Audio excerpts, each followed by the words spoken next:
Yo les bros, voici les deux youtubeurs, Leroux et Enstril, qui aujourd'hui vont présenter la flotte de Usopp. Malgré peu de parutions sur sa chaîne récemment, Leroux est toujours là pour vous proposer une analyse avancée de One Piece, que ce soit via ses reviews écrites qu'on peut retrouver sur son Twitter.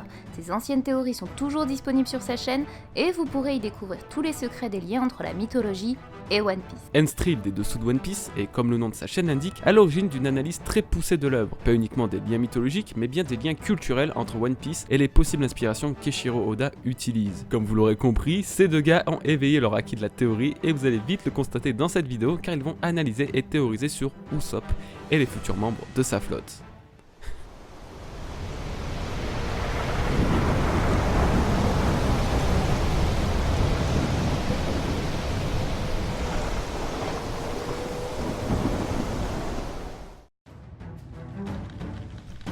Et what's up tout le monde, c'est Leroux. Certains me connaissent, d'autres me connaissent pas. Je fais des vidéos sur One Piece, enfin en ce moment c'est compliqué.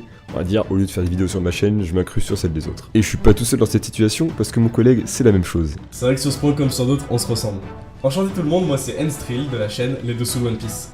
Si nous intervenons aujourd'hui, c'est pour proposer notre vision à nous de la composition que pourrait avoir une flotte qui serait sous le commandement d'Usopp. Pour ceux qui ne le savent pas, nous adorons les recherches structurées et logiques, alors tout ce qu'on va évoquer ici sera le fruit d'une réelle réflexion, pas simplement de la fiction, c'est histoire de vous donner un petit aperçu de ce que vous pouvez retrouver sur nos chaînes respectives.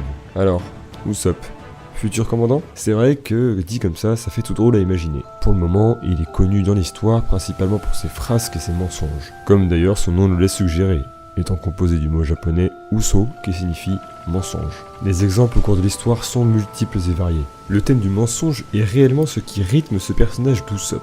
Depuis sa genèse, ce personnage y est associé. Pour ceux qui suivent mes sentetsu, vous voyez de quoi je parle, et désolé pour les autres qui comprendront rien à cette phrase. Je disais donc qu'on retrouve les mensonges depuis la genèse même de ce personnage, et ça va l'accompagner durant toute son aventure, jusqu'à la création de ses différents personnages, Sogeking et God Usopp. Cependant, ces mensonges sont loin d'être anodins. En effet, si ce personnage est plus drôle que réellement menaçant, son poids dans l'équipage des chapeaux de paille et dans l'intrigue est quant à lui majeur. Et cela en grande partie à cause d'une théorie déjà bien ancienne que vous connaissez sans doute et qui s'inspire d'une couverture colorée, sur laquelle est écrit « Lies turns into reality », donc les mensonges deviennent réalité. Cette théorie est pour le moment totalement vraie et tous les mensonges prononcés par Usopp à un moment dans l'histoire se réalisent pour de bon. À ce propos, son premier et principal mensonge est « Je suis le capitaine Usopp à la tête d'un équipage de plus de 8000 hommes ».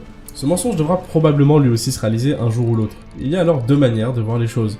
Soit Usopp deviendra un commandant, donc c'est-à-dire à la tête d'une flotte, comme c'est le cas chez les autres équipages, tels que celui de Barbe Blanche ou de Barbe Noire. Soit Usopp deviendra un capitaine à proprement parler, donc en respectant ainsi littéralement les termes de son mensonge. Ça pourrait être le cas s'il devient plus indépendant, d'ailleurs on l'a déjà vu vouloir quitter l'équipage une fois. Ou par exemple s'il ment à ceux qui le recrutent, en se prétendant être capitaine, bien qu'en réalité il soit toujours sous les ordres de Luffy. Bref, les possibilités ne manquent pas et on sait très bien que les mensonges d'Usopp ne se réalisent pas strictement mot pour mot, mais qu'il y a souvent une part de vérité dedans. Alors s'il devient commandant, on pourra dire que ce mensonge originel sera devenu lui aussi réel. C'est en se basant sur un de ces mensonges qu'on va vous introduire les premiers membres de la flotte du futur commandant Usopp. Le mensonge en question date d'il y a des années, et quand je dis des années, cela fait même 21 ans, lors de l'apparition du tome 2 de One Piece. C'est vous dire à quel point ça remonte. Lors d'une discussion avec son ami Kaya, au chapitre 24, Usopp lui raconte un mensonge en deux parties. Dans la première partie, il aurait chassé un poisson rouge géant et il aurait réussi à l'attraper et à le tuer. Loin d'être un fait d'armes accompli par Usopp, cette histoire n'est pas totalement fausse. En effet, cette histoire se réalise en l'an 2000, 3 ans plus tard, lors de la sortie du tome 13 dans lequel l'équipage rencontre les pirates Dory et Brogy. En remerciement de l'aide de l'équipage, les deux géants sauvent ces derniers d'un poisson. Le cyprin royal géant qui allait les avaler le mairie avec. Les deux sauveurs racontent alors à l'équipage que ce poisson était très dangereux et qu'on le surnomme le Gob Hill tellement qu'il est grand. Il est aussi tellement gros que ses excréments pourraient être de la taille d'une île. Et surprise, ce détail était lui aussi dans le mensonge qu'Usopp raconta à Kaya. C'est ce qui confirme le lien entre son mensonge et ce poisson. Ainsi, le mensonge réalisé, il forme un lien direct avec les géants et Usopp. Et cela permet d'introduire les premiers membres de la flotte, l'équipage des géants. Allez, à ton tour Leroux, explique-leur tout ça. Effectivement, la première idée que l'on va développer, c'est que les géants pourraient bien devenir des guerriers à la solde d'Usopp, bien entendu dans le cadre de la grande flotte. Qu'est-ce qui nous permet de dire ça? Bien, à vrai dire, j'en ai déjà parlé dans une de mes vidéos. Ouais, je cale une deuxième petite auto-promo au calme, je sais, sans pression. Mais revenons un peu sur le sujet de la vidéo. Pour commencer, on sait que Usopp admire les géants car ils sont, selon lui, de braves guerriers. Ça fait évidemment écho à son rêve qui est de devenir un brave guerrier des mers. Mais ce sentiment d'admiration ne va pas que dans un sens, il est réciproque, il est partagé, car les géants admirent et adulent eux aussi Usopp. C'est comme un dieu pour eux. Tout du moins pour Ajroudine qui le proclame God Usopp. Mais globalement, il entretient quand même de très bonnes relations avec tous les géants qu'il croise depuis le début.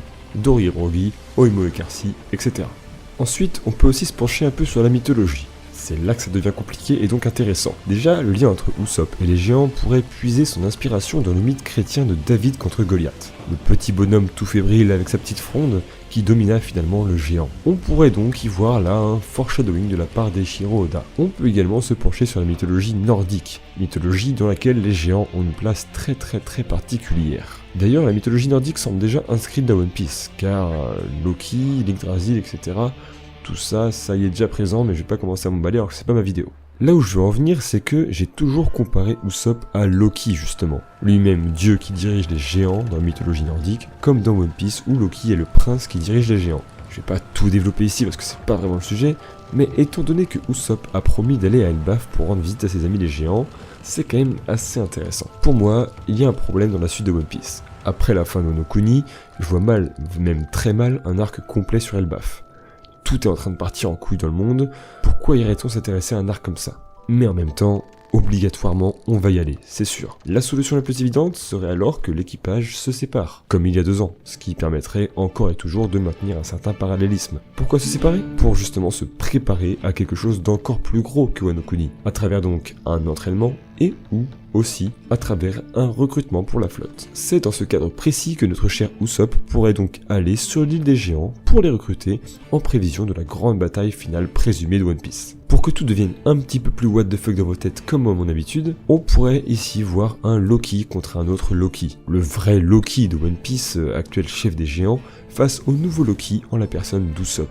Car Loki était un dieu dans la mythologie nordique et non pas un géant, comme l'est le Loki actuel dans One Piece. Tout prendrait alors son sens ici, et le fait que les géants nomment Usopp God Usopp, donc Dieu Usopp, se révélerait être un nouveau foreshadowing de la part de notre mangaka préféré. Cette idée est d'ailleurs confortée par le fait qu'Oda ait, depuis quelques arcs, une certaine tendance à constamment séparer les Mugiwara. Depuis quand n'a-t-on pas vu tout l'équipage réuni? Pour rappel, Jinbei fait partie de l'équipage. Et même sans côté Jinbei, depuis quand n'a-t-on pas vu tout l'équipage ensemble depuis plus de 4-5 chapitres? Bref. Voilà pour la partie sur les géants, probablement la partie la plus évidente pour tout le monde.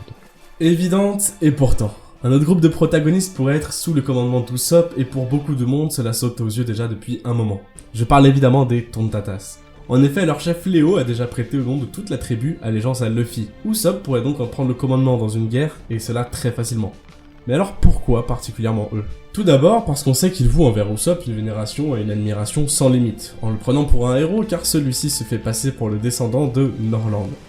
Ils bénéficient d'ailleurs déjà de leur soutien et de leur aide durant l'arc Dressrosa dans sa mission pour renverser Doflamingo. Ensuite, ces petites créatures sont connues pour leur grande crédulité et naïveté. Ils sont donc les plus à même de croire aux mensonges de Usopp et à vouloir lui faire plaisir s'il leur demandait un jour de se battre sous ses ordres. Petit détail en passant, Tontata c'est composé du mot italien et espagnol tonta, qui veut dire stupide. Alors de par leur nature naïve, ils sont très enclins à suivre aveuglément quelqu'un et à lui obéir, ce qui renforce grandement notre intuition concernant leur présence dans une hypothétique flotte d'Usopp. D'ailleurs les Tontatas, même capturés et transformés en jouets, refusent d'abandonner leur espoir en Usopp, faisant preuve d'une loyauté sans pareil. Et enfin, c'est sans compter sur l'avis de recherche lancé par Dofla, qui déifie carrément Usopp et le fait passer littéralement pour un dieu auprès de toutes les personnes présentes à Dressrosa. Après tout, qui ne suivrait pas son dieu au combat? Ok, on a fait le tour des raisons qui pousseraient les Tontatas à suivre notre fiefé menteur. Quoique... Non, attendez, il reste encore un élément, et pas des moindres d'ailleurs. Celui-ci est très peu connu comparé au reste, alors écoutez bien. Tout à l'heure, on vous a parlé d'un mensonge de Usopp qui raconte à Kaya une histoire à propos d'un poisson géant. Eh bien, il y a une suite à cette histoire inventée. En effet, après avoir dit à Kaya qu'il tuait un poisson géant, il raconte qu'il aurait découpé ce poisson pour en faire don à des lutins qui mirent plusieurs années pour le manger. C'est après avoir réalisé cet exploit que les gens ont reconnu sa force et son courage. Pour les plus avertis d'entre vous, c'est encore une fois un mensonge qui se réalise. Mais si, souvenez-vous, lors du scan 713, on peut voir les Tontatas expliquer qu'ils mangent un poisson de combat, et que, au vu de leur taille, un poisson de combat est un poisson géant pour eux. De plus, un seul de ces poissons leur permet de manger pendant plusieurs mois. Le voilà notre dernier lien qui permet de boucler la boucle entre géants nain et Usopp.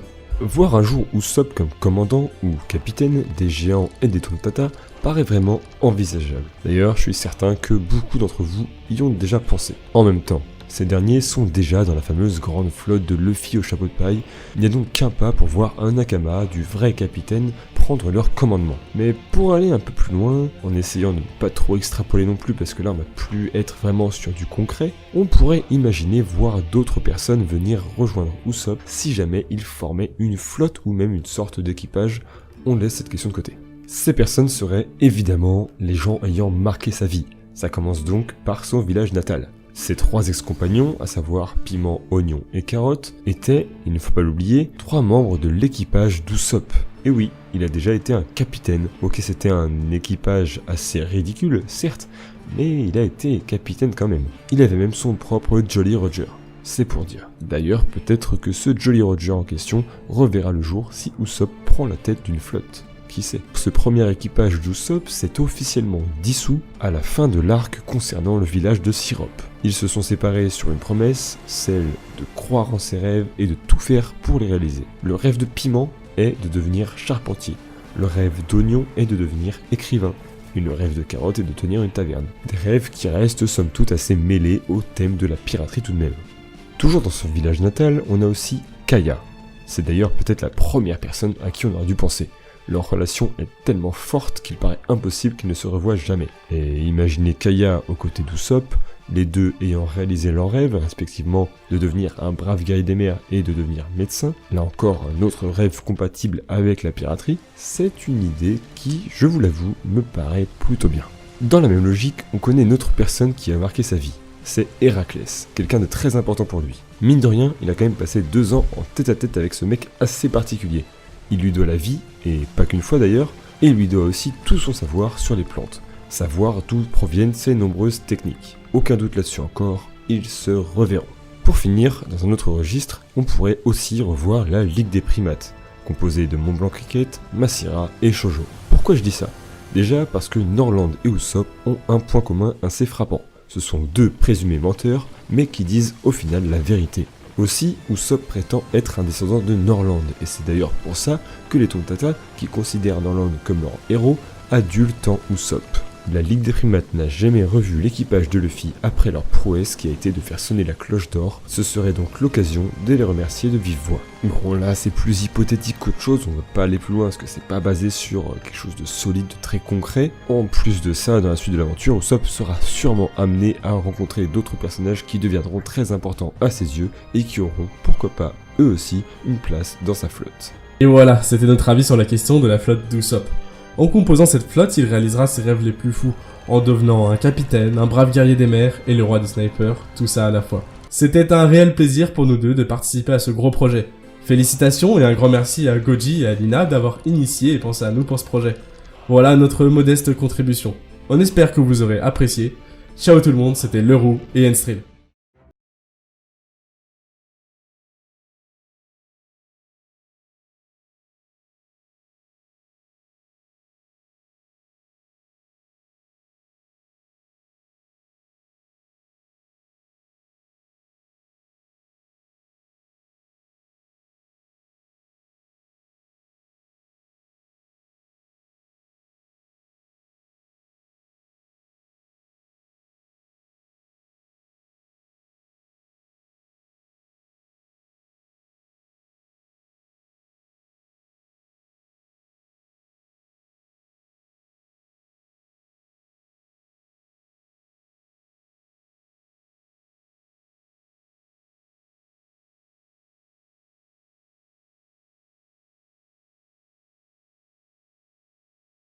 Merci Leroux et Enstril pour votre duo de choc et votre investissement. Cette vidéo se distingue des autres de par l'aspect théorique et très prononcé, propre à votre personnalité, et c'est vraiment ça qu'on a adoré. Que chacun y ait mis sa touche personnelle, rendant les vidéos de la Grande Guerre finale toutes uniques.